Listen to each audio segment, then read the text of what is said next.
Should we stand for the pledge? Back to the pledge.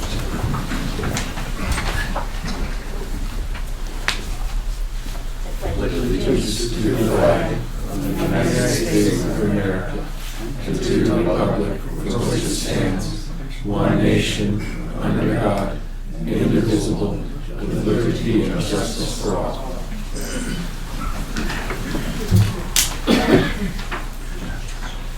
Roll call.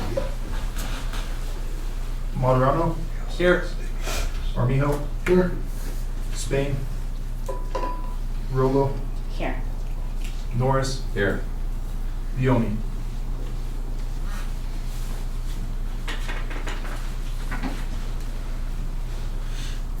Public comments?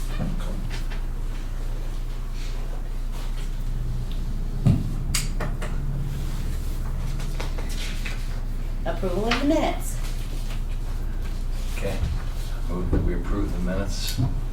I'll move that we approve the minute. And second this motion. Moderano, Yes. Armijo, Yes.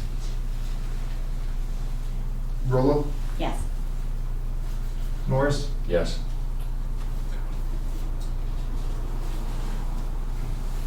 All right, moving on to old business. None. No, it wasn't right. yeah, no, Okay.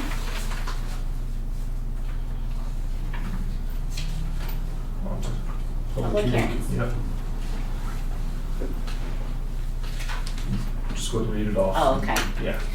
San Isabel Electric Association, Inc. requests a major impact review for the purpose of rezoning property from open space to industrial zoning for a parcel of land containing 11.5 acres located in a portion of the southeast quarter of Section 7, Township 33 South, Range 63 West, in the 6th Principal Meridian of the City of Trinidad, Los Animas County, also known as the Peak Drive-In Theater. So we received a major impact review application for a rezone for San Isabel Electric Association. The property is, it's tough to describe there, but it is the former Peak Drive-In Theater location next to the power plant, so if everyone's familiar. It's currently zoned open, which has very limited use other than space and park. And the proposed rezone is for industrial. So of course, major impact review. We had a concept review last Tuesday. And then it comes here, Planning Commission for review, and Planning Commission makes a recommendation that'll go to City Council. That takes 2 public hearings.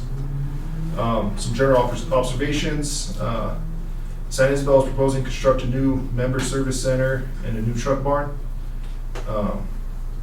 San Isabel's electric cooperative that supplies power to the city of Trinidad and other surrounding areas. Industrial use allows for offices, storage center, offices as well as storage centers like for trucks, equipment, supplies. Some surrounding zone districts include open, industrial, and mobile home residential. This parcel's been vacant for probably the better part of 30 years because that's about as far as my memory goes back. So it is a former Peak Drive-In. I know everyone has maybe nostalgia with it, but it's been a while.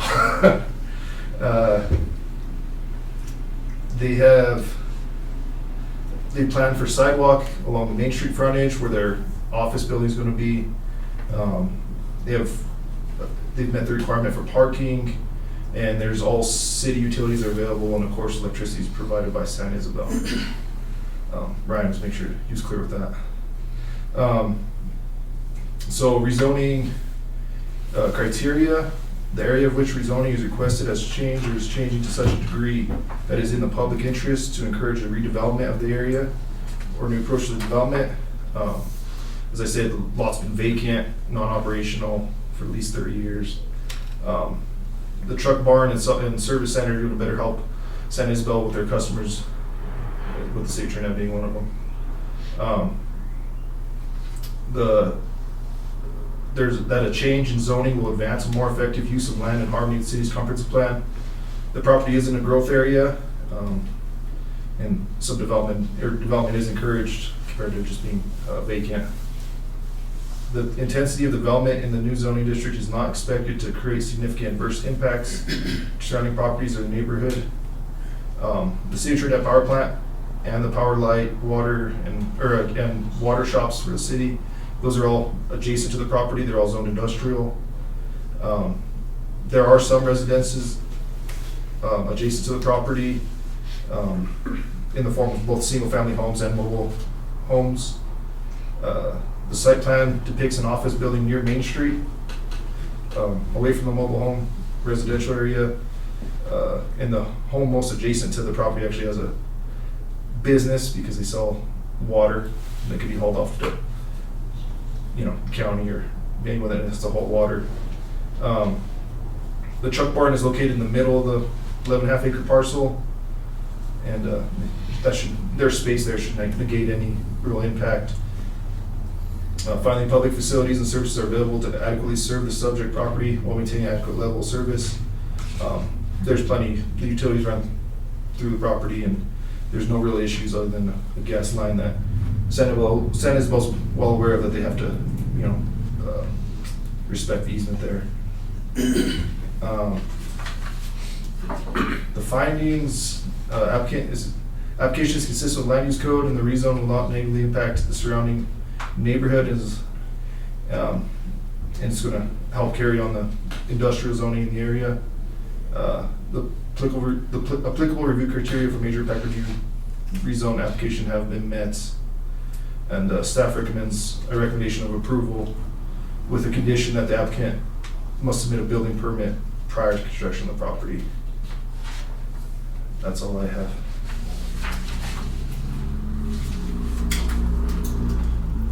Discussion? I don't have any questions. Other questions? I only have comments, but at this point, in our zoning, it would be nice if this were housing because it's so walkable and yes. So we would be in much better shape if we were putting Duran, if we could swap the Duran's project and put our houses downtown where it's walkable, but we can't do that, and we also can't control who comes before us. So in that light, I guess we're ready to hear them present someone from the power company to present. Sen Electric has a representative if you want.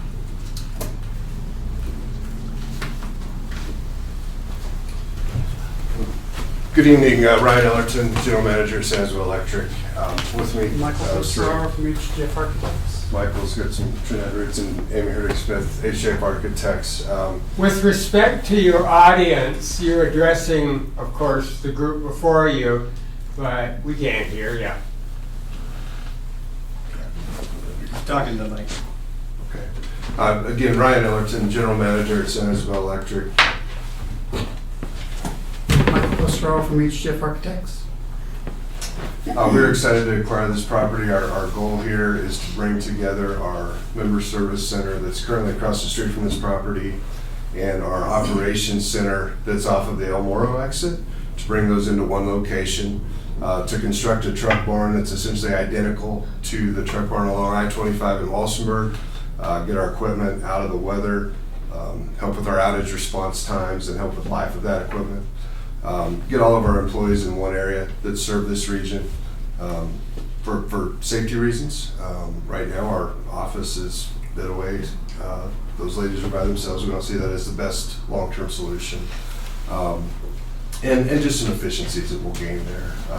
Been working with Nick all along in this process, and really would just welcome any questions. We're excited to get started on this. I have a question. The peak screen, what are you gonna do with that? We knocked that down a few months back. Oh, you did? Yes, we saw it as a liability.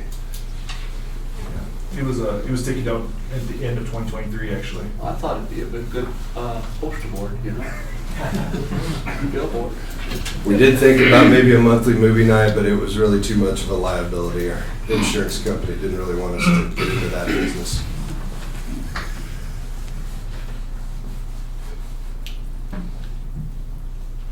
This is the time where I ask someone from the audience. Can I ask a question? Yeah, before we- ask if there's any more questions from the commission, and then we'll open the public hearing. Okay, so my question, I see where you're putting the member services and the truck barn, and then there's the new storage detention pond. I haven't heard anything about that. Is that, what's the purpose of that? Is it, Go ahead. So for the hardscape of that area, that is an area in case there's excessive water running off those spaces, that'll manage that. okay. So it would just be like a pond? Just a pond, yep, Gotcha. which would, I mean, considering the rainfall that we receive here in southeastern Colorado, oftentimes won't really see a lot of Okay. water. So, but that's so we're not, we're not, there's not excessive amounts of runoff going into, other areas.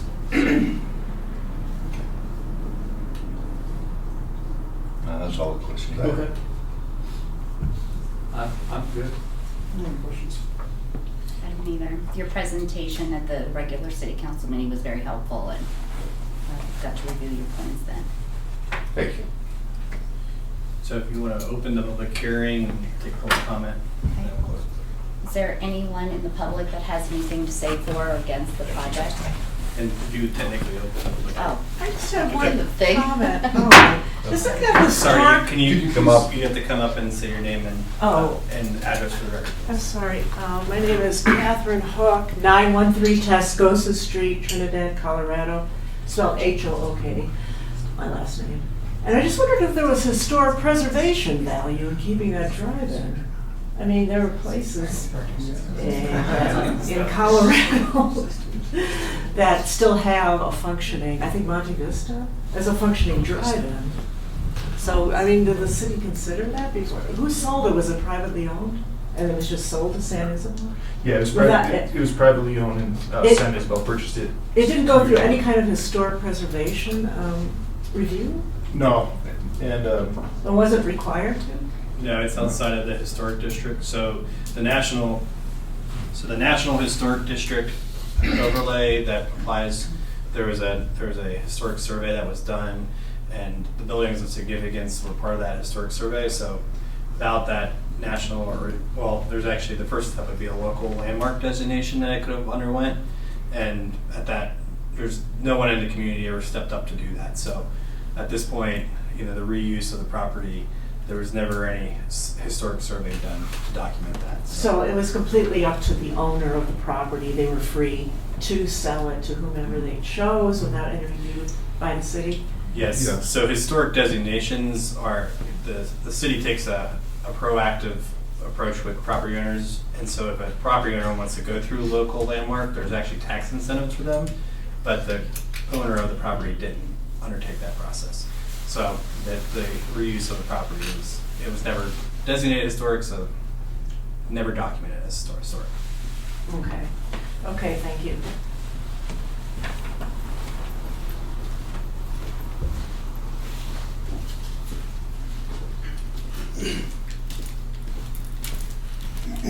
My name is Dave Size, and I live at 2373 East Main Street. I'm one of the residents that are gonna be right by this project if it goes through. I was just wondering, I did hear him mention that there was gonna be some sort of respect to the easement that's back there as far as utilities. yes, yeah. Is it gonna be one that we could use like for an alley to get to the backs of our properties? No, it's a utility easement on access easement. Because right now, the way it's been, they don't use any way of getting in any other way other than jumping our fences. And mine's all jacked up from where they jump over my fence to check the water and meters and stuff like that from before. I know they're doing it remote now. If they have a damage or something back there, or if we need to get something in and out of our properties, aren't we gonna have right to go back there? So if it's a,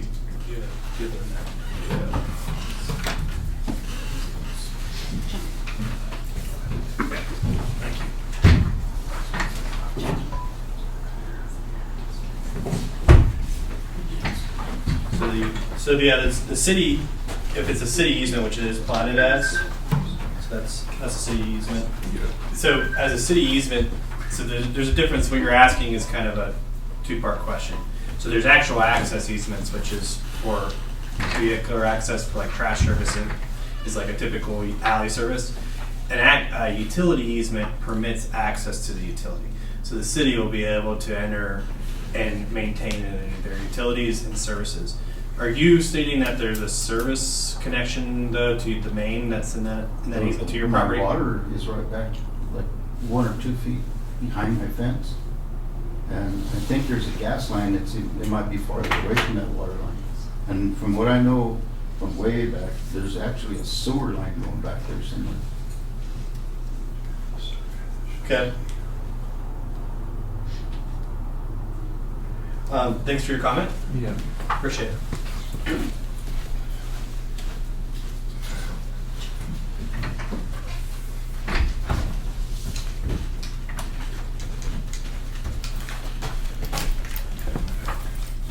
Hi, my name's Martin Homerus. I live on 2367 East Smith, where they're gonna put this park at or whatever. There used to be an alleyway there.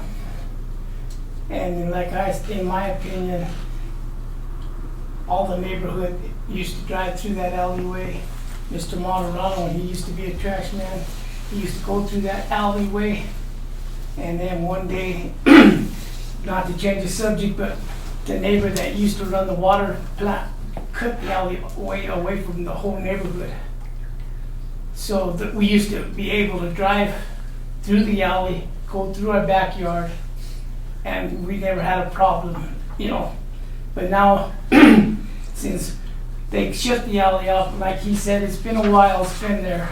I've been there, I lived there till I was 24 years old. And I knew, we used to play baseball in that alleyway.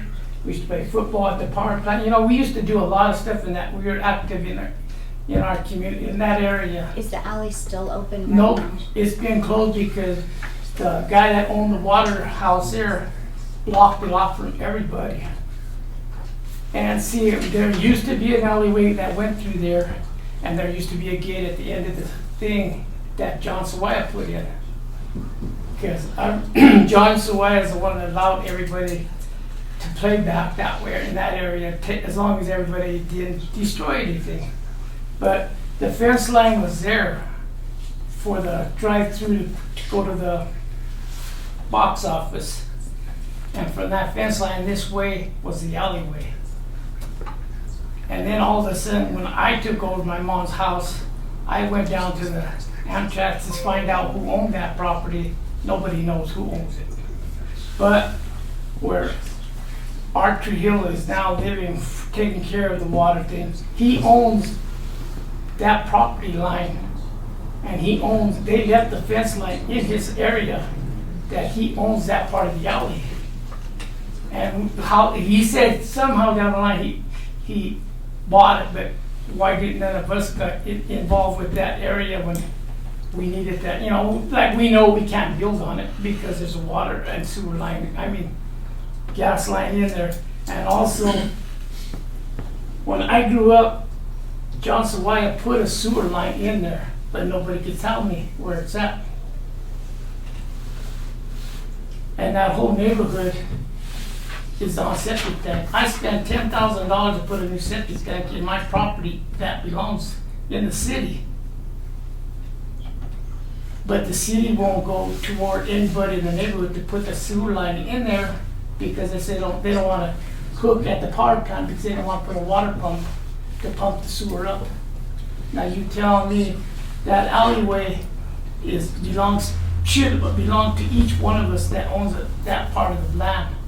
Yet not do like they did and just give us the whole alleyway because it was an alley at one time. Thank you for your comments. Is there anything on the city map?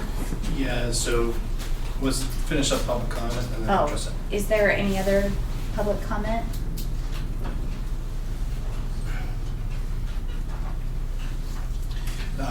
If there's no more public comment, close the public hearing. I'm going to close the public hearing. And then do you want to call the applicant back up? Can the applicant come back to the podium, please? Thank you.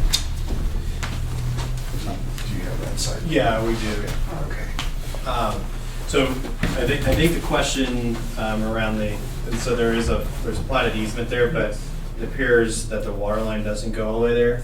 And so I guess the question for staff, from staff to the applicant hearing the public comment is, would you be opposed to granting a 20-foot easement for public utility access? If we go back to the city engineer and discover that we need to give adequate access? Because it does appear that, so if you look at the plat that is here, there is a public alley access. I'll show you if you can pass it over. The issue is though it doesn't extend far enough south, especially given the public comment. So if we would ask for a replat, is that something the applicant would be willing to grant? Yes, it is, and in our site plan, the way we have designed the fence, we believe takes that into consideration. Okay. So I think with that comment, what we would probably do is have the planning commission recommend that the plat be revised to reflect the easement, and we'll work with the city engineer and the city utilities to ensure adequate access for those properties.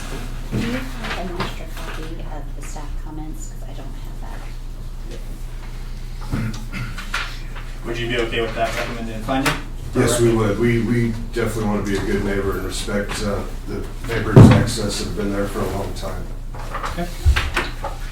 So we'll, thank you for that. And so, if you guys are gonna take action, what we would do is, as a recommendation, would be to add a recommendation to the city council for the rezone to grant a public, 20-foot public access easement at the city utility director's direction. Would be Mark, right, because water. At the water. Did that go from the entrance all the way down to the fence line to the park? What I would suggest we do is we get a formal recommendation from the water director to make sure that we encompass, because the easement that I'm seeing on the plat right now only extends, the easement that I'm seeing on the plat right now only extends to half of the water line that was stated in the public comment. And so I think what we need to do is have that easement extended. It probably looks like another 100 feet. And so what needs to happen is we need to go out there and do a locate. And so that would be the best way, is to actually perform a locate and then have their surveyors go out and actually make sure we fully encompass the water line. So I think what we would be recommending is that a condition of approval to There's a water and gas line, right? Yeah. Well, the gas is there is a gas easement, but I would just say the city utility lines. And it sounds like the applicant is not opposed to working with the city and ensuring that there's access. Correct. You guys are in the easement business. We understand easements and the importance of easements and being a good neighbor. So I don't think it's going to be a tough applicant to ask for it. So, and we'll just make sure that that easement's properly platted before they come in front of city council. So with that, so staff would recommend approval of the rezone if a motion with the recommended condition that the utility easement be platted at the direction of the city utility departments. Someone want to make a motion? I'll make a motion that we go ahead and approve it with the stipulation of an easement, or I guess you call it an easement. It would be an easement, yeah. For the utilities. Do you have a second? Second. I'll second it. Moderano, Yes. Armijo, Yes. Rolo, Yes. Norris. Yes. Thank you. Thank you.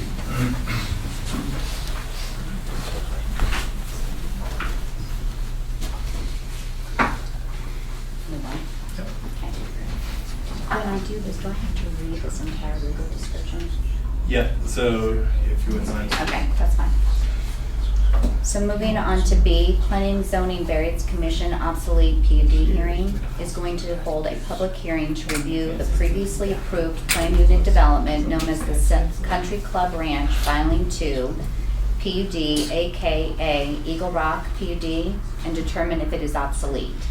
The property that is described in as follows. Country Club Ranch Filing Number 2, Phase 3, containing 50.10 acres, more or less, located in part South 2-25-33-64 Country Club Ranch Filing Number 2, Phase 4, containing 59.90 acres, more or less, located in part of the east half 25-33-64, 5-33-64, a tract of land lying in part of the section 25 containing 32.246 acres, more or less, 25-33-64, a tract of land located in part of the northeast quarter containing 44.724 acres, more or less. Thank you. So this is the first step that is needed to be taken. The Country Club PUD is about as obsolete as you can get. It was the last even action that was taken. It was originally annexed in 2001, 2002 as a serial annexation, and the last even phase 1 Eagle Rock was the last subdivision improvement agreement that occurred, which is actually not part of this, but is the northern part of the parcel, which was also owned by the developer. The last action that was taken on that was the phase 1, and they went into bankruptcy in 2006 and 7. Per the code, the issue that we have is that you have a pretty significant piece of property that is zoned PUD with no zoning controls. And since the previous, not the fault of the current developer, but since the previous developer basically defaulted on their development agreement, the city is recommending that the property be rezoned to city zone districts. And you'll see in the next application of actual movement forward on a phase 1. The difficulty that the applicant currently has is that without investing significant funds to develop what was originally platted as a golf course, which they don't currently intend to develop, to amend a PUD or to even come up with a plan for that with no current development plans would be a significant burden on the applicant. So what you'll see in the next public hearing, which is the actual major impact, is a proposal to utilize city zone districts and their rezone application. So at a minimum, there are zoning controls in place for the remainder of the larger property outside of phase 2. But the code, basically what will happen tonight is if the planning commission finds the PUD obsolete, that the recommendation and the findings that you make tonight that it has indeed been obsolete for more than 2 years, which it's been about 20 years, or 18 years, that finding will be incorporated into the rezone and allow us to refile the plats with new zoning for that property, and most importantly, the city will have zoning controls again on the remainder of the vacant land, which will be phase 2, which we'll get into. And then, not to spoiler alert for the major impact, but there is for the rezone of that PUD, I think it's 89 acres is about, it's 89 acres. You'll see on the major impact that there is a requirement that they come back before the planning commission for a major development application prior to any kind of development or re-subdivision of that remainder parcel that's not part of the phase 1 of Morris Canyon Road. The only other thing that the Planning Commission needs to be aware of that you probably aren't aware of is that the City Council renegotiated the subdivision improvement agreements, which not only tied up the current PUD that we're talking about, but also the phase 1 of Eagle Rock, which was the original 11 lots.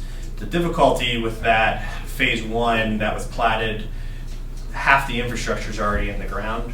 And moreover, 6 or 7 of the lots in phase 1 were actually sold to a third party. And so the developer has taken on the requirements of that original subdivision improvement agreement which included an entire bypass of the Saddle Ridge sewer main to allow for additional capacity, to allow that phase 1 to be cleaned up and allow this project to move forward at significant costs. So I will say that the applicant has worked in good faith, the new developer, to rectify the previous default and get to the place today where they can begin new development plans.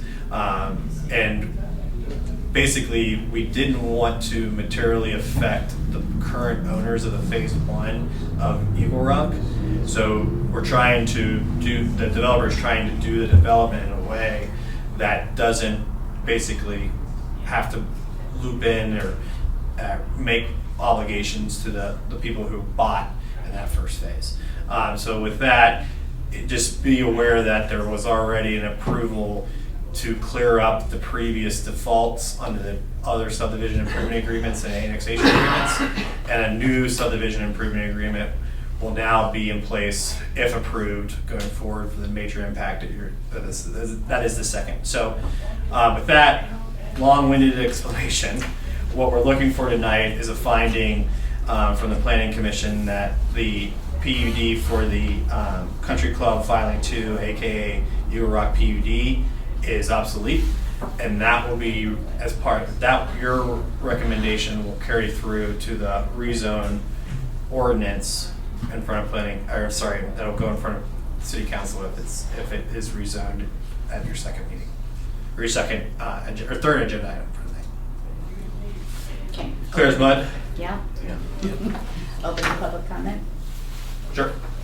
Or actually, why don't you open it to the applicant first? Oh, to the applicant. I don't want to belabor this. So my name is John Olson. I'm with Urban Landscapes. I'm the planner for this project. You'll hear from us all here in a minute here. We also have representatives of the owner with Duran Ventures located here in Trinidad. Jason and Brett are here, and Mike DeGrant as well. I think Michael summed that up pretty well, so I'll sit down unless you have questions on this item, until the next item. Thanks. So you can take you can open the public hearing and see if there's any public comments on this. We're going to open the public hearing. Is there anyone that wants to speak for or against? And so just to clarify to you, there's a second item on the agenda, which is the actual major impact application. Mm-hmm. So unless you have public comment about finding the bankruptcy, then I would reserve your public comment for the next item. Could I just ask for some clarification, like a better description of the properties involved, because it's sort of hard to tell from that description. Yeah, so you'll see the full plats in the next agenda item. We could show it to you. No, if you're going to do it in the next one, yeah, that's fine. this is just a format thing. No. I hate to say it like this, but it's No problem. we have a bankruptcy issue with Untitled that we're dealing with. With this item is basically what it's doing. But if there's any comments on that, otherwise we'll take your comments in the next one. So we can close the public hearing. Okay. Public hearing is closed. So what we're asking for is the golf course part to be rezoned. What you're finding is that the PUD that was previously approved is null and void. Right. And as you'll find out, the developer does not want to utilize the previous approvals, nor could they, because of the city code basically states that after 2 years, if someone doesn't take any kind of action, and moreover, if they default on their development agreements, their previous approvals are done. So. And the people that have these pieces of property are kind of like up in there in limbo somewhere. They need you to they need the city to get this out of purgatory. They need to get this. They need to get the previous PUD off their back. And so by redeveloping this, that will happen for them. Yeah, your next agenda item is the rezone to put in place for the PUD that's currently obsolete. Okay. Are the lots of the folks that bought those, are they like adjacent to the 11? No. So that's a great question. So the Eagle Rock portion of the development, which is everything on like the north North of the school. of the school, Along Peak Street. that was actually all rezoned to residential estate. So what we're dealing with is everything south of Morris Canyon Road.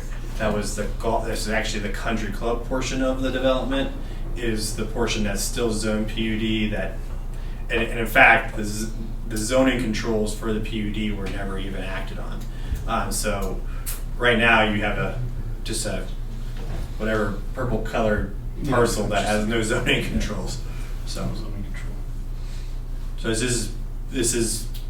it's required because of the title that's currently on it. So it's a pretty important step you guys are taking. I don't want to underline like the fact that you need to find the previous plan and this plan is obsolete, but it's basically a formality because it's not been acted on. Since it was approved once before for something else, but isn't it possible for them to just do a redo the whole thing? They could, but then they would, again, regardless, from the staff's perspective, we would still be asking you to find the previous, even if they wanted to do the exact same thing, I would still recommend that the Planning Commission find the previous PUD obsolete. The issue, again, is that for anybody who holds a lien, the previous development agreements, the previous annexation agreements that were all in place, all of those, they are not signature to those agreements. And so by you taking that, you're basically removing the previous developer from the picture and saying those previous entitlements are no longer valid. And they have already, with the city council, have already taken the necessary step to already backfill which were pretty important parts of the previous agreements, which were the Saddle Ridge bypass and finishing out the utilities for the folks that already bought in there. So they've already taken on that obligation. So what we did was we basically gutted all the previous agreements to the bare bone minimum to ensure that the current neighbors were not adversely impacted. And we created an agreement, the city council agreed to that, and moreover, the city was holding escrow money from the previous developer for the last 12 years, 18 years, and the current owners and the city agreed to use a portion and didn't even cover the full cost for the Saddle Ridge improvements to allow them to even proceed. So those, again, this is an important step in cleaning title to allow them a blank slate to move forward. I understand. Any comments? Good. Anybody want to make a motion? So you can just, the motion can be as simple as you find the country club filing 2 PUD, aka Eagle Rock PUD, obsolete. Well, can we just use that? Yes, so moved. Yeah, you can. I'll move that what he just said. Anyone want to second it? I'll second, then we rule this obsolete. Okay. Moderano. Yes. Armijo. Yes. Rolo. Yes. Norris. Yes. All right. Before we go on to the next one, can I get the staff report for the next one? Yep. I have it on my computer.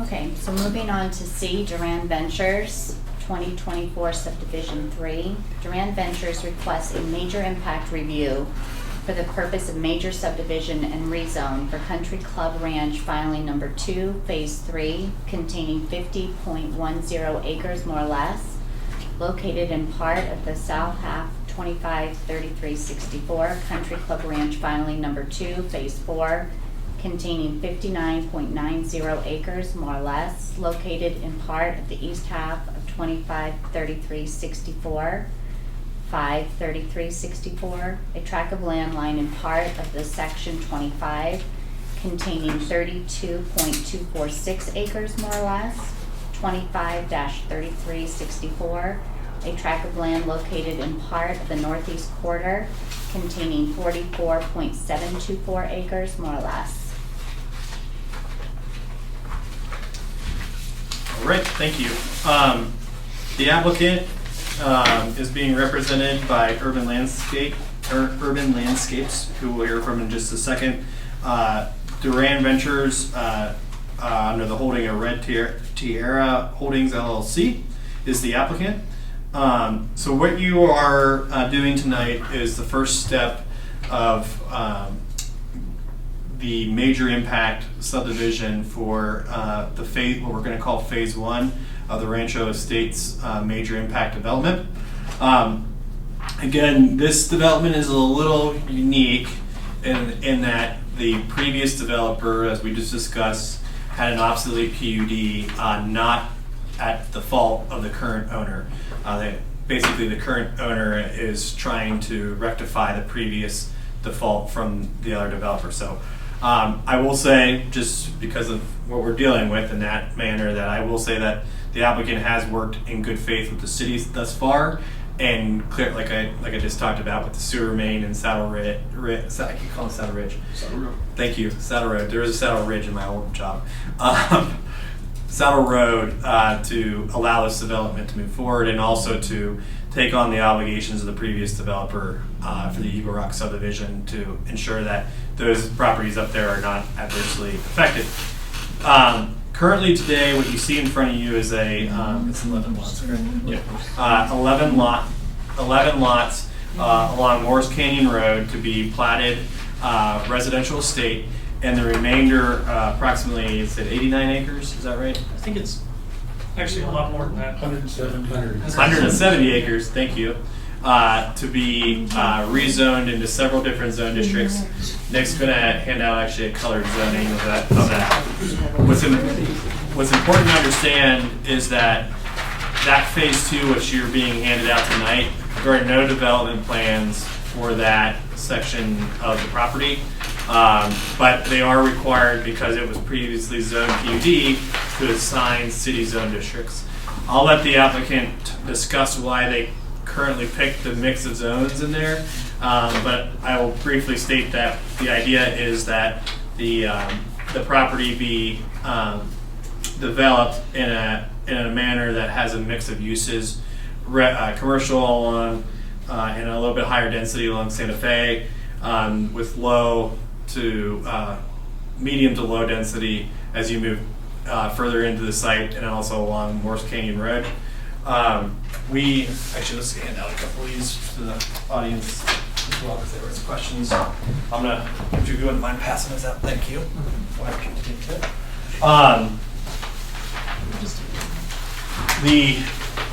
The current application today, though, is just for the 11 lots along Morris Canyon Road to be subdivided into a residential estate. The city has received full engineer plans for a sewer, water, gas, and an electric extension to service those lots. In the staff report, you'll see that the city's initial review is attached, and the city and the applicant have met to review the initial engineering comments. Those engineer fixes will need to be approved by the city staff prior to city council, and that is one of the 3 conditions that you'll see. One other kind of unique thing that the current developer inherited is that there is if you see on the plat, there is currently a easement that is held by the school district and not by the city for the drainage that came off of the school when it was developed. And if you look, it's actually not on this, it's on the actual plat. What they'll be required to do is to actually meet with the school board, because there's an agreement between the school and the past developer, is to basically find that easement null and void, or however they choose to deal with it, because it runs across one of the developable lots on that plat, and then to reroute the drainage and provide an easement on the new plat that the city will accept. So that's one of the other conditions. The final condition is that phase 2, which we want to be crystal clear on, which is the remainder of the property. There's a plat note on the actual subdivision plats, but that tonight's action does not grant any rights to the redevelopment of phase 2. It's simply just establishing zone districts, so there's zoning controls now in place, because as of today, it's because of the obsolete PUD has no zoning control. So we want to make sure we have some controls on it. But the phase 2 will require a full major impact. Will likely, depending on the totality of what they actually propose in phase 2, it would probably require traffic studies, access permits, lots of other things that we would look at with a development of that size that currently aren't supplied, because we're not seeing any development along Santa Fe Trail. So we'd certainly be looking at turn lanes or any other kind of traffic warrants if and when those would need to be. But currently, because there's no development except for along Morse Canyon Road, and all the development that's proposed are single-family homes, there was no warrants for. The staff didn't see any warrants, nor did we hear any concerns at concept review for traffic. So with that, the 3 conditions. Staff is recommending approval of a major impact review. Again, number 1 is that the applicant revise the engineered drawings for water, sewer, gas, and electric extensions to meet the city's comments. Number 2 is that the applicant deal with the school district on the current easement for drainage. And number 3 is that any future development of the phase 2 be required to submit a development application in accordance with Chapter 14 at the time of development. So those are the 3 conditions that we're recommending approval for this to move forward.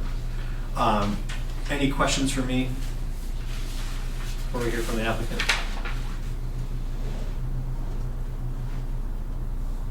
Anyone have any questions? I think the applicant has a presentation, so thank you.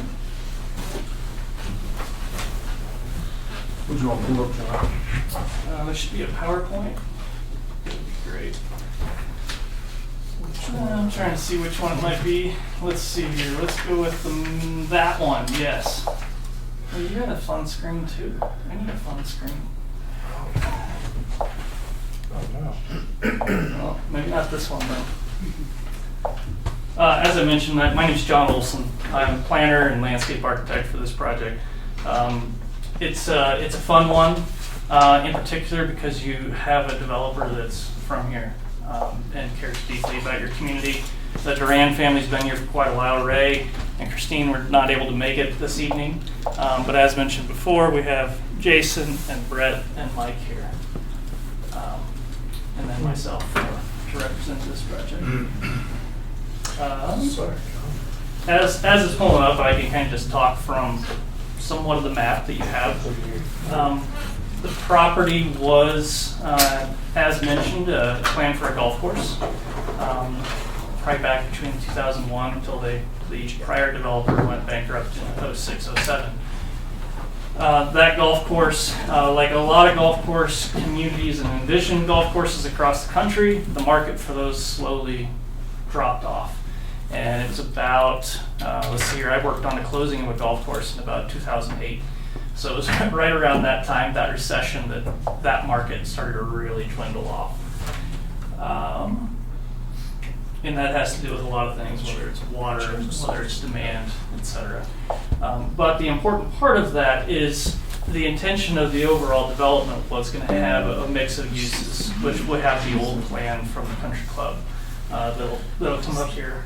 And in that, This one, sorry. Which one of the sure. files? PowerPoint, it's the second one, yeah, that one. Okay. Yeah.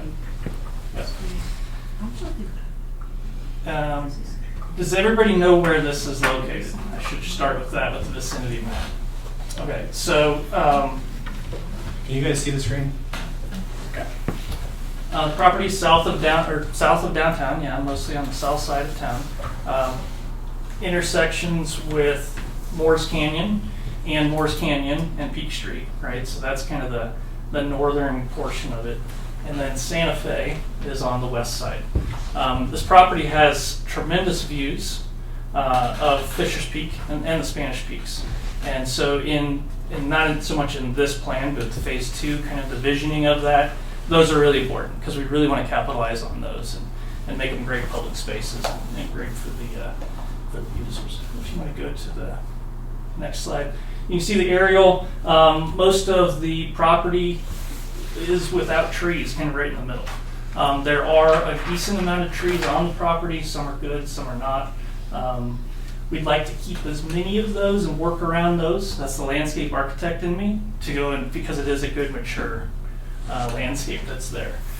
There's a lot of topography on the south side of the property.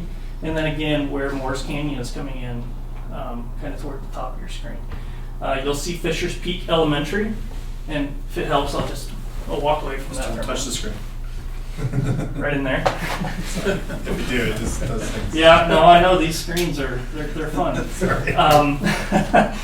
The intersection with I-25 is just off the screen to the south, so it's fairly close. To the next slide. This is the old country club plan. So as you can see, it's a golf course. It's kind of an interesting golf course because I don't know if you all are golfers or not, but there's shared greens, shared tee boxes, things like that were kind of envisioned with this. But it was intended to be kind of a nice upscale golf course with single-family residential, townhomes, multifamily that go along with that. And then, of course, the clubhouse that would have a restaurant and some of those amenities that were typical of most golf courses. And the reason I bring those up, is, you can go to the next slide, is some of those uses, sorry, I guess I jumped ahead. Some of those uses we really want to kind of carry forward and create this vision for a long-term mixed-use development. You mentioned walkable earlier. That's definitely one of the keynotes of this. Okay, goals of application. We talked about the obsolete zoning. You all took action on that. And then these are our 4 uses or zone districts that we're proposing right now. The reality is, yes, we could have come back in with a PUD to replace the PUD. The problem with PUDs, which I think staff would agree with me, is that they're really difficult to predict at this scale. They're pretty rigid in terms of what they require. And so we don't know what the coming 5, 10, 15 years might be for this almost 200 acres of land. So what we've done is we've taken our best guess at the map we have in front of you of assigning zone districts that are in the ballpark of what we're looking at. This slide is showing really the main piece of phase 1, which is the 11 lots that we're working on and have gotten construction drawings to the city. These 11 lots are all over a half acre. They are going to all have great, lots 6 through 11 are going to have great access and views really to the Moores Canyon itself, which is a very beautiful area. And access off of the existing Moores Canyon Road. And improvements will be required for that as well. And not to discount lots 1 through 5, they're also awesome, great lots. But they don't have that benefit of having Moores Canyon right behind it. Would you also I didn't touch on the open space dedication lots, would you touch on those, please? Yeah, so the open space we're providing, they required a little bit over 15% of the land for open space. The 2 tracks that were picked on here were purposefully placed. One, track A, which is on the west side, was chosen in that location because there's the existing drainage easement that's coming off the school district. And as Michael mentioned earlier, the thought and intention is to redirect that drainage so that it's not cutting right through the lot. And you see also the dark dashed lines on there in both tracks A and B. Those are envisioned for future trail connections to the phase 2 of Rancho Duran. Those are kind of the best guess of where those are at, but our goal would be to have a nice trail loop that really connects kids in particular to the school, having that walkable piece of things. Let's see, the next one probably just shows where our intention of shared driveways. I think if you click it one more time, there it was. That's showing kind of the driveways. So we're trying to minimize impacts to Morris Canyon with driveway locations. Can we go to the next slide? So this slide is showing again those zone districts, and actually there's one item that I think it should also be another condition or record that I emailed earlier today on the plat. This map is correct that you all have in front of you. The plat had shown the outer area, which is off to the right. I don't want to go touch the screen. We had shown that as a residential estate, which again is similar to that half acre or larger lots. The plat had accidentally written low density residential, which is a 6,000 square foot lot. So our intention is to go residential estate with that. So what's different when I explained real quick in the use table, the zoning table, which was lot 12. Lot 12 here on your current plat is changing from what to what, if you wouldn't mind for the record? On the one that you have in front of you, and you can probably not read it if you printed it 8.5 by 11, but it says low density residential, which is the 6,000 square foot lot. And we'd like that to be residential estate, which matches your plans that you have in front of you, which is a half acre or larger. Sorry, go back to your PowerPoint. I think we're close to being done. That last slide, I think, is just the timeline of where we're at. And we put this timeline on here because Duran Ventures, as mentioned earlier, is not only developing this piece of land, but also the land that's north of Eagle Rock. And the intentions of both of these developments is to really provide, and it was fun, Ray, who's not here tonight, gave us a tour of town. And in that tour, what Ray had said is, we want something different. We want to provide housing that isn't available here in Trinidad, whether that's in townhomes, whether that's a single family approach, whether that's apartments, but all cohesively together and integrated and working together in a nice way. And so that's our intention of this, is to really create a great walkable community with a diverse mix of housing types and proximity to retail and restaurants and things like that. Do we have a study that that sewer line is going to impact? Because that sewer line is going to have to go towards the Santa Fe. The sewer for Santa Fe for the Right. phase 2. So we're talking about what kind of an impact is that going to do onto that sewer line? So it depends on which sewer line you're talking about, but The only sewer line there is. Well, right. Well, let me clarify. The new extent, they are extending a new main for phase 1 in Morris Canyon Road. Previously, that sewer line was at capacity and is being dealt with a what's the neighborhood? Avondale? Yeah, Allendale or Allendale. Thank you. Allendale with the Saddle Road. Saddle Road bypass that they are currently constructing, which is allowing additional capacity for the Morris Canyon extension now. So what's happening is a whole section. So we're going to see that. Right. It's under construction. So that they actually are in the last 30 days of the contract, 60 days out. And that 60. We'll be dug out by Friday. Yeah. Now, the people that are going to be in this subdivision is going to impact that highway too as well. Sure. So you're talking about phase 2 now. Just make sure I'm understanding. So I'm going to jump back. What's really important to understand about the approach here on this is tonight's approval and what we have required from the applicant as far as documentation and engineering is for just these 11 lots. The phase 2, when it comes in, like when we did the concept review with the city council, when that larger phase comes in, what we will be asking of the applicant in their presentation and the planning commission and council are, what are your concerns, which we're already hearing traffic and utility capacity. So they will be required at that application to produce a traffic study. I hate to say it like this, but it's pointless to even ask that at this point because we don't even know where they would even propose an access because they haven't even got to that phase. So, but they're, again, I don't want to, what was the previous approval though? How many units were in the previous approval? 480 units that were under the previous PUD. That would certainly warrant traffic studies.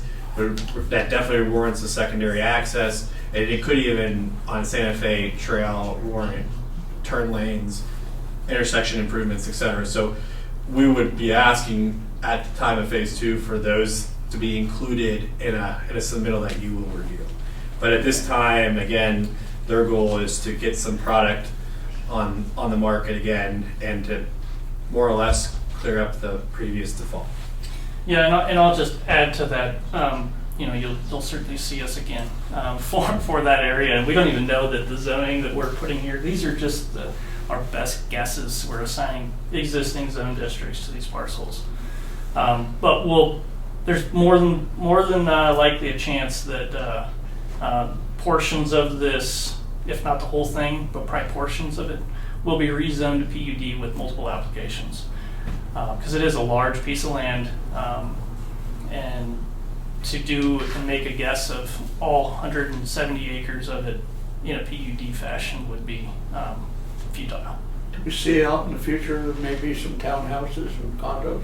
That's the intention, to have a good mix of residential types. And, I don't know if you're familiar with the new urbanism movement, but it's kind of along those lines and thinking of creating a walkable space where people can, of all ages, all economic areas, and can go and live and be there in a place.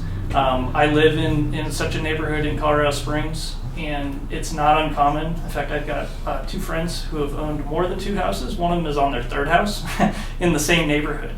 And that really is just an evolution of how their family dynamics worked, right? That individual now only has 1 kid at home, and that kid will probably be out in a few years. I really think that townhouses and condos are affordable. Absolutely. No, they're a great, and patio homes too. Right. We'll add that to the mix, right? And apartments. I've got a daughter who's going to be moving out here soon, and she's not listening. But that's that component of it is, where could she go and live in a place that's still close, right? But have her own sense of place. Got it. Yeah. The other thing that I did want to go and point out, I guess on the bigger map that you have in front of you, is along Santa Fe, there's the intention and the plan for a longer-term trail. This project fully embraces that. We'd love to have that trail on this side of the street to really kind of bring everybody in together. And that trail's intention would be to go connect Fisher's Peak to downtown. And this being one of those community hubs along the way. Last slide on here is kind of phasing of things. So as mentioned earlier, phase 1 of Eagle Rock is underway, and it's fall of 24. Our intention is to start construction of these 11 lots in this summer. And we say this summer because we want school to be out. We'd like to minimize any impact on the school and Morris Canyon Road with that development. Beyond that, at some point here in the spring, you'll probably be hearing from us again regarding Eagle Rock Phase 2, which is the 10 acres just south of those first 10 lots in Eagle Rock and just north of Fisher Peak Elementary School. And then Rancho Duran Phase 2, this bigger picture, will start to get chipped at and brought to you all. So with that, happy to answer any questions that you all may have. And so we'll need to open the public hearing and take public comment. Okay. Mike, I'll have to ask you a question just to make sure I'm clear. Sure. So we're dealing with the 11 lots, and the putting a zone classification to them. The rest of this is just not being dealt with right now, correct? So no, to be clarified, this is a zoning map. So this will be the new zoning for the phase 2. Mhm. If you actually look at the 3rd page of the actual plat, which I'll pull up here, what I want to call attention to is the condition that the staff has put on phase 2 is as clear as we could possibly make it. You can see right here on the plat note. So I'll zoom out and then I'll zoom back in. So this is that plat that you're looking at. It's not colored. Right. This is the actual Mylar that gets recorded if approved by City Council. But you can see here, there's a big of a plat note as we could put on there Is that. that in this packet? Yep. That prior to, plat note says, prior to any future development or re-subdivision of phase 2, as depicted herein, a development application is required to receive City of Trinidad approval pursuant to Chapter 14 of its municipal code. So is it premature to be dealing with this? So it would be, except that the previous property was obsolete. Right. So again, you have to have a zone district. So what we're doing is establishing a new zone, and But how can you decide to do that if you don't have plans? well, that's the difficulty, and that's why I applaud the developer for being Yeah. somewhat creative. But the biggest thing being is that as of today, what's important is that it's what you're thinking about it from a development perspective. The city's thinking about it from an enforcement perspective, right? And so if there's a enforcement issue without proper zoning, it becomes a very difficult enforcement issue for the city. They're not coming in with building.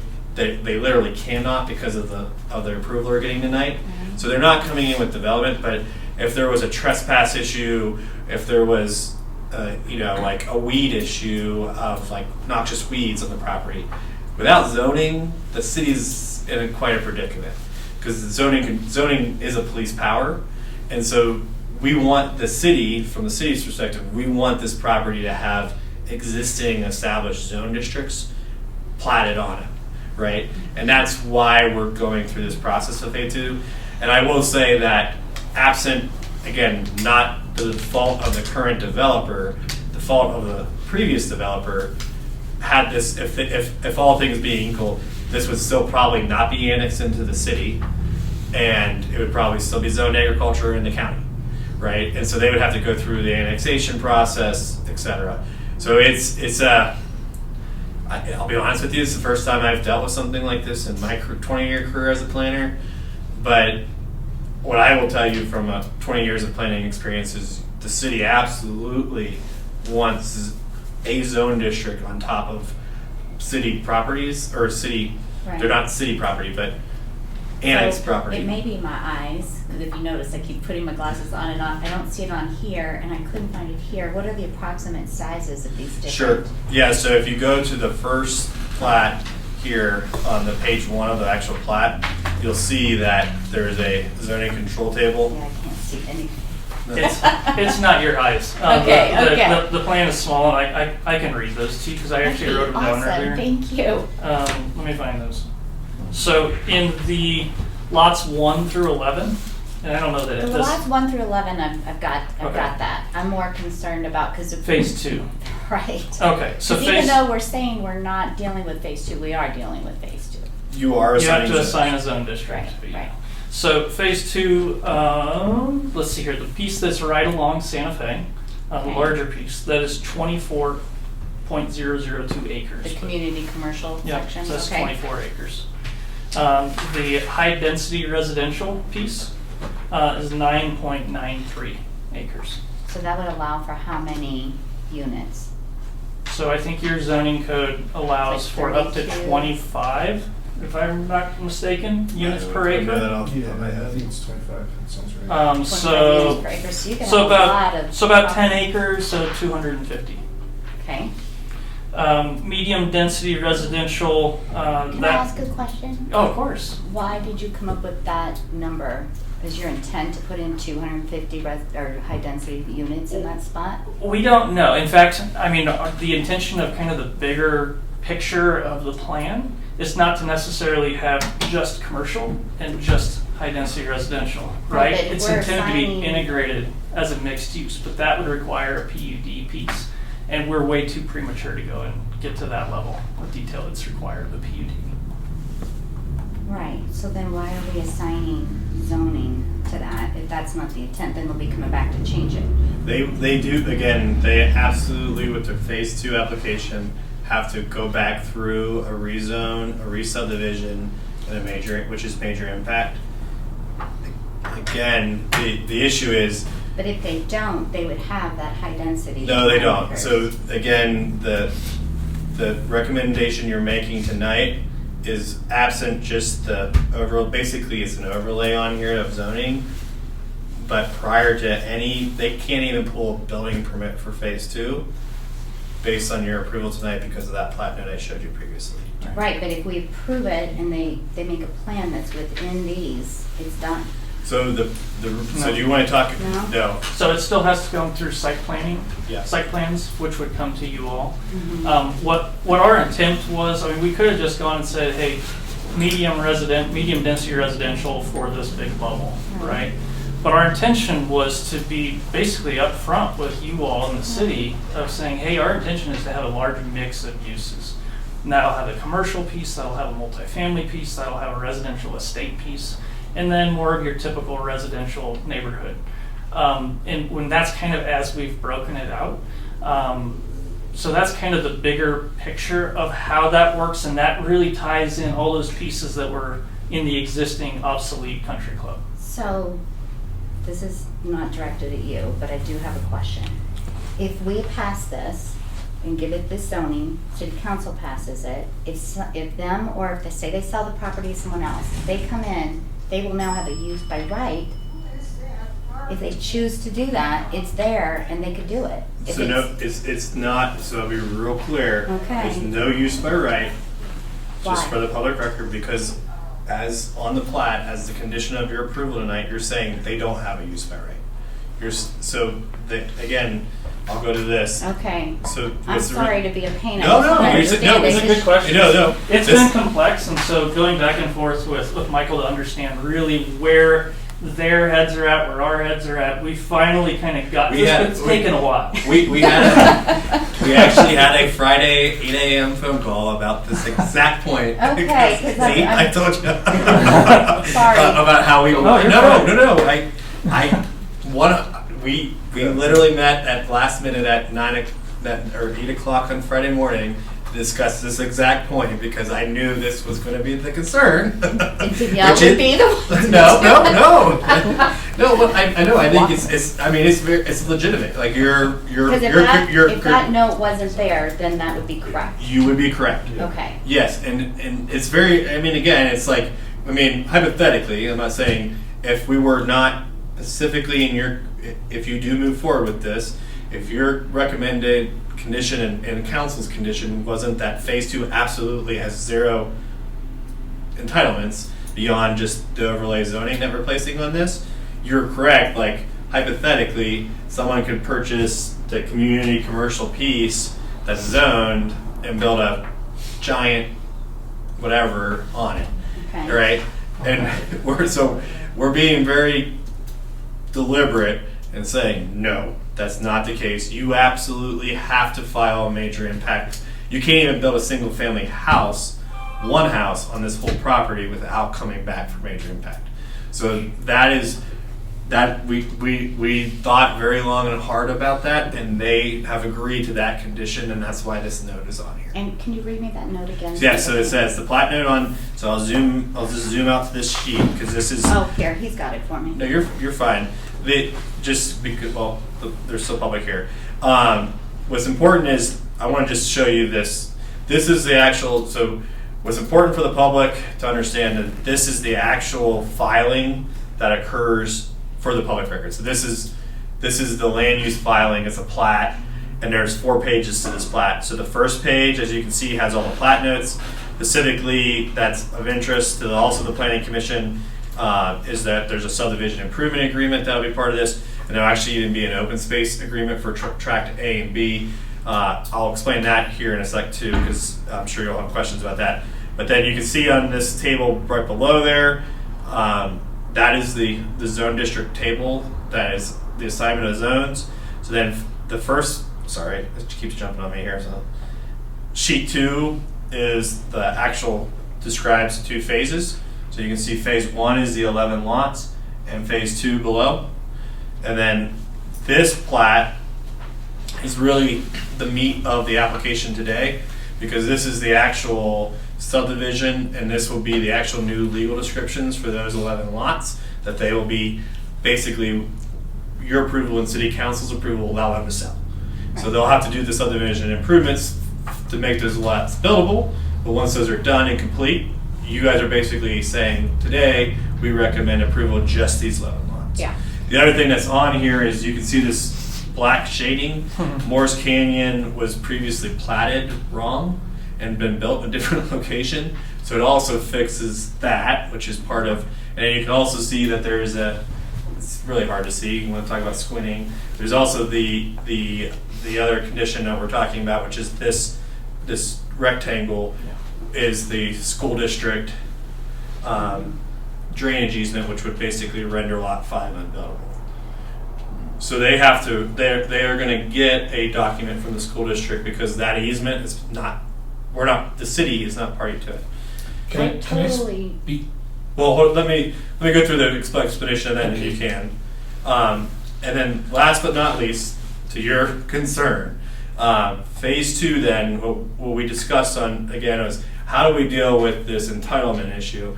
So they have labeled this, they've created a separate sheet of phase 2, and that's where this plat note lies, as well as in your approval, and it will also be baked into the subdivision improvement agreement and the city council documents that are memorialized in the ordinance. But most importantly, if you're the assessor or the real estate, that agent that might try to sell one of these lots, it's clear as day that you have no development approval unless you come back in and this is replat. So even if they come in, say they leave it exactly the same, because that just says to develop it, or redevelop, doesn't it say redevelop? It says prior to any future development, any. Okay. Single family home. So they can't come back and say, well, it was already agreed that this is commercial or high density. So again, this is where we were trying to find the middle ground on how to deal with the obsolete PUD. The previous entitlement was 480 lots. Mm-hmm. Clearly, they haven't even begun to go through the analysis. What's the harm to the city if we approve the first section, because that's pretty cut and dry, and not deal with phase 2 till it's ready to actually really be dealt with? So what the harm to the city is, you have no zoning. You don't have zoning now. You have an obsolete Well, PUD and have for 20 years. Again, as the consultant city planner and sitting next to the city planner, we do not want unzoned land. You just don't want that. It's less about the actual development. It's more about the fact that zoning gives the city police powers.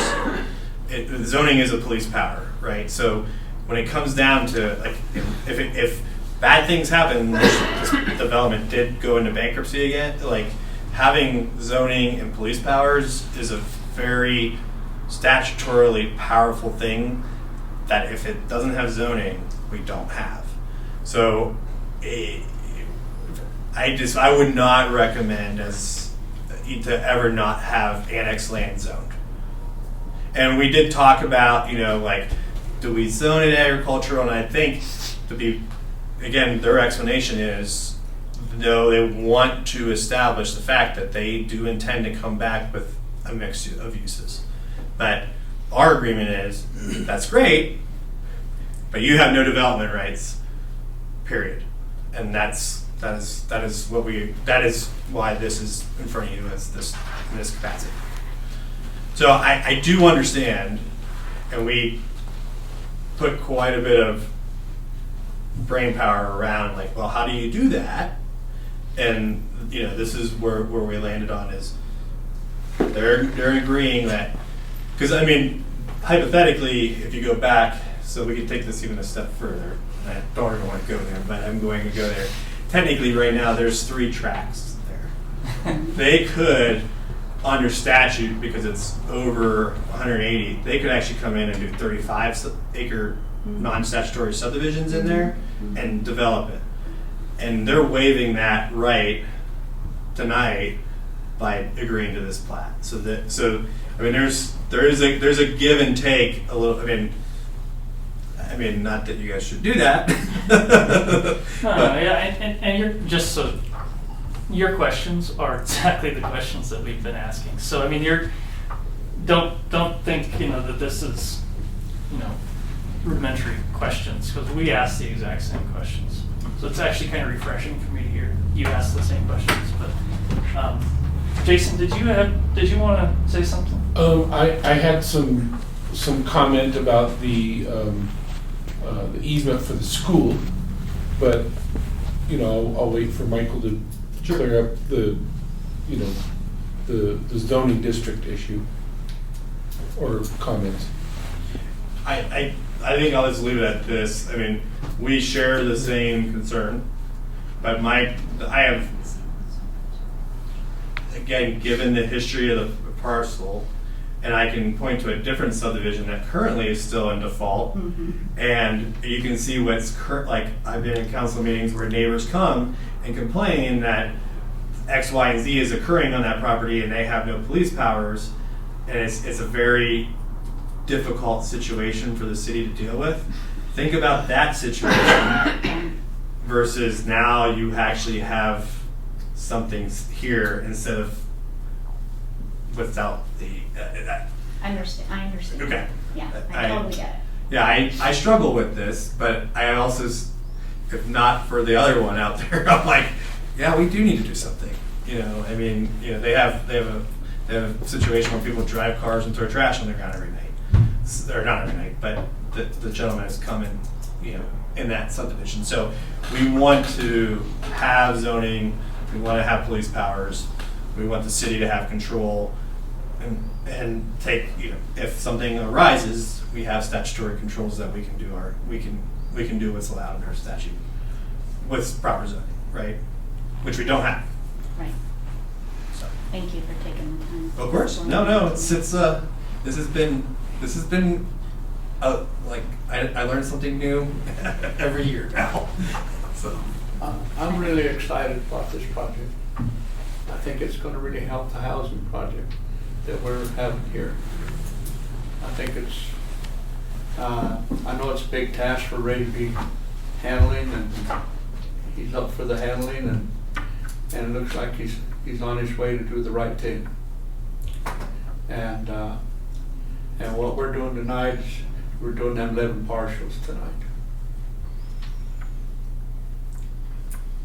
I think we got public. yeah, so we do want to make sure if there's any more commissioner comments, but we do need to open the public hearing and take public comment if there is. Okay. Public hearing is now open. Is anyone from in the audience for or against? Could I you, want- sorry, you have to come up front and say your name and address for the record, please. My name is Mike Blackmore. What other info do you want? Your address, please. My address is 427 Peak Thank you. Street. What I want to know is, where is the money coming from? We gotta have people working before we can buy $600,000 homes. Let's say we downscale it a lot and we talk about the smaller homes that are in one building, that sort of thing. I just don't see anything in what has been talked about tonight for there's got to be money in the public.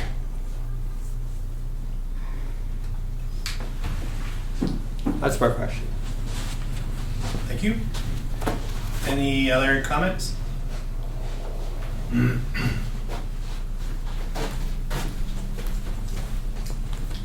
Kathy Broman, same address, 427 Peak.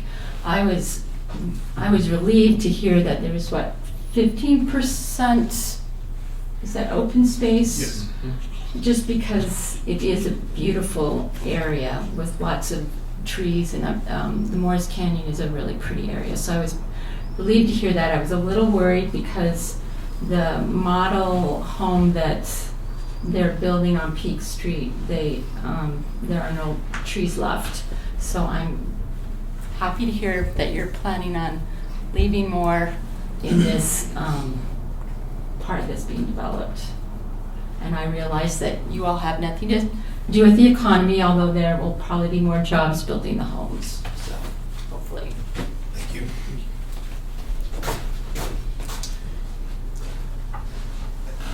Any other public comment? Okay, so you can close the public hearing. Okay. Public hearing is closed.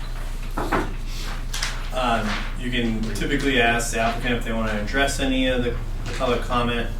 I don't have anything additional to add, but do you want to address any of the public comment? The only thing that I'll say is in phase 2, we are intending a lot of different mix of uses and home types and affordability. Look forward to bringing that to you all in the future, and thank you all for your time. Really appreciate both Nick and Michael's help and support in walking us all through this. Thanks. It's a great project.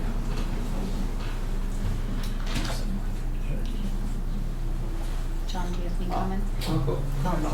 Sorry, I thought you were done. Go ahead. Well, I'm much more excited about the phase 2 aspect than the phase 1 for exactly the reasons, I mentioned before, where are the funds coming from. Our mean age here in Trinidad is 44 years of age, and so I really think that the multi-generational aspect that you're talking about in phase 2 is important, because we've got a maturing population, and when you do the multi-generational thing, it allows neighbors to help neighbors and keep people, make something that's new and different. And phase 1 is just your regular development that, frankly, that I moved away from to come here, and so I'm much more excited about phase 2. So anyway, but to get to phase 2, we have to approve phase 1. So I think we're now to. I have no more comments. So, just to remind the Planning and Zoning Commission that staff is recommending approval of the phase 1 major impact application to City Council, but with the following 4 conditions. So I just want to go through those. First is the, which is included in your packet. First condition is that the applicant resubmit or revise the engineer plans that they currently submit to reflect the city engineer's requested comments. That letter is dated October 17th. Sorry, I don't have it in here because this was my email to Nick that he filled out after he sent me the initial. Condition number 2 is the applicant will finalize a vacate or rededication of the drainage easement held by the school district. That is on the applicant and the school district's plate to deal with because we're not party to that. Number 3 is any future development or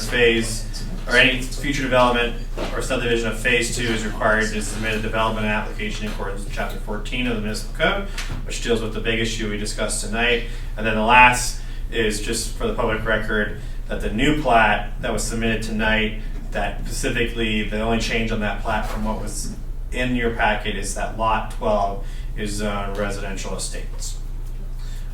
Is reflected in the recommendation or the application to the City Council. So those are the 4 conditions if you want to make a motion that staff is recommending. Where's lot 12? Lot 12 is this big. That one. Okay. Yeah. Gotcha. I'll make that motion but I'm not gonna read it all off. Well, you can say I make a motion to either approve or deny with the staff conditions. I make that motion. For yes or no? To approve. To approve. To approve. Okay, thank you. I'll second that. Moderato, Yes. Armijo, Yes. Rolo, Yes. Norris. Yes. Thank you. Thank you. Let me give you your thunder eyes for your walk out.